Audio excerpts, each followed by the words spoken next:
Hello everybody. So I will be doing lesson 18 from 18.1 to 18.5, and my peer Yasmin will be doing from 18.6.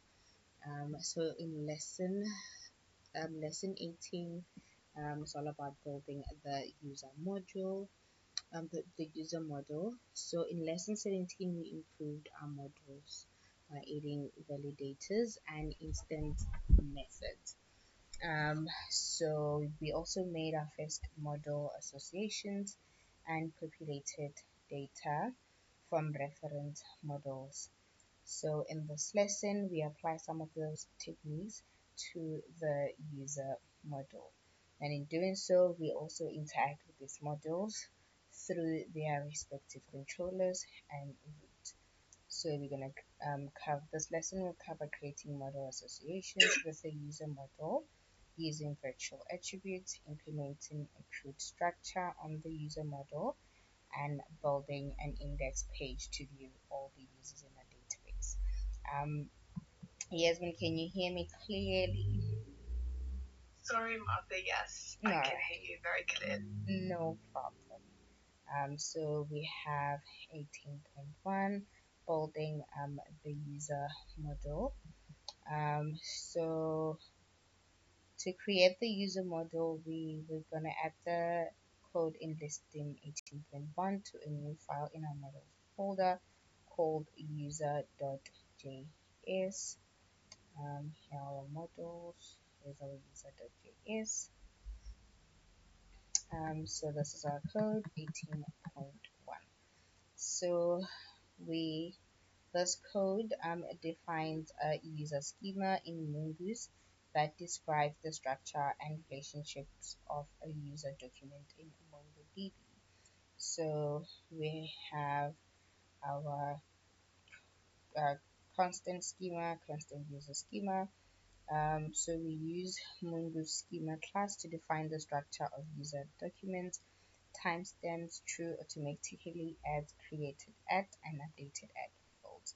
And then we have our user field, the name, the email, the zip code, and the password. And then we have our relationships, which are the courses. So an array of objects referencing the course model, linking users to the course they enrolled in.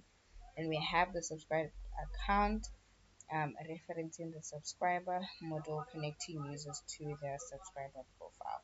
So the schema defines a user with personal details, login credentials, and relationships to both courses and subscribers, with automatic timestamp, tracking the record creation and the update.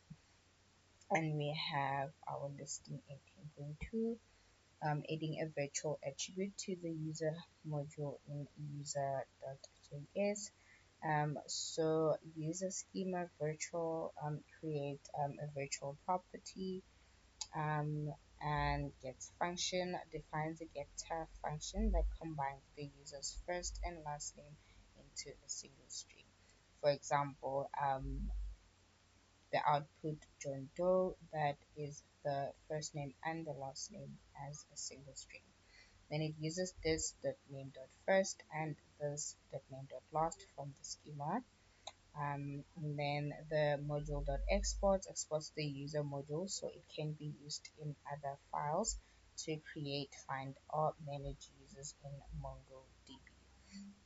So what this code does, it adds a convenient virtual attribute, which is a full name to the user model that dynamically returns the user's complete name without storing it in the database. And then we have listing 18.3, creating a new user in the REPL in the terminal. So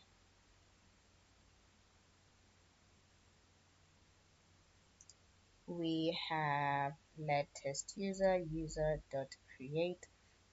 This will create a new user document in the database. We have our name, which is the first name John, last name Wexler, Then we have our email, which is john@johnwexler.com, and the password pass123. And then if the creation is successful, the newly created user object is stored in the variable test user. And then if there's an error, for example, if there's missing required fields or a duplicate email, the error message is logged to the console using the catch error console log error message. And we have our listing 18.4, which is the result that will be showed after we run the code in our REPL terminal to create a new user. And then we have 18.5, connecting a subscriber to the user in REPL terminal. We have let target subscriber find one, email test user email. So this queries the database to find a subscriber whose email matches the email of a test user. And then if a matching subscriber is found, it is stored in the variable target subscriber for later use. So what this code does, it retrieves the subscriber associated with the given user's email and then saves it in a variable for further operations. That's all for listing for lesson 18. I hope everything was clear on your side, Yasmin. Yes, it was super duper clear. Thank you, Martha. No problem.